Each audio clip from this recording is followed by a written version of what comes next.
వైఎస్ఆర్ జిల్లా బద్వేల్లో MP YS Avinash రెడ్డిని వరి రైతులు కలిశారు. మద్దతు ధర దక్కటం లేదని ఎంపీకి రైతులు వివరించారు.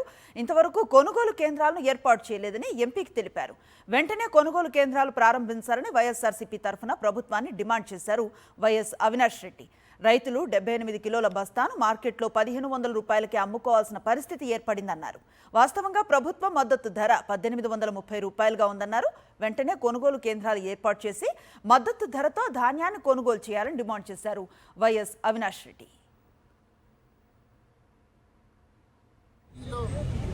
వరి పండించిన రైతులందరూ కూడా కొనుగోలు కేంద్రాలు ఓపెన్ చేయమని చెప్పి ప్రభుత్వాన్ని డిమాండ్ చేస్తూ ఉన్నారు.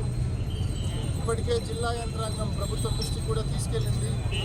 ఈ రబీలో ఎవరైతే వరి పండించారో వాళ్ళ కోసం వరి కొనుగోలు కేంద్రాలు ఓపెన్ చేయమని చెప్పి, మరి తప్పకుండా ఇవాళ 78 కేజీస్ బ్యాగ్ ఏదైతే ఉందో 78 కిలోల బ్యాగ్ మార్కెట్లో 1500 రూపాయలకి దొరుకుతూ ఉంది.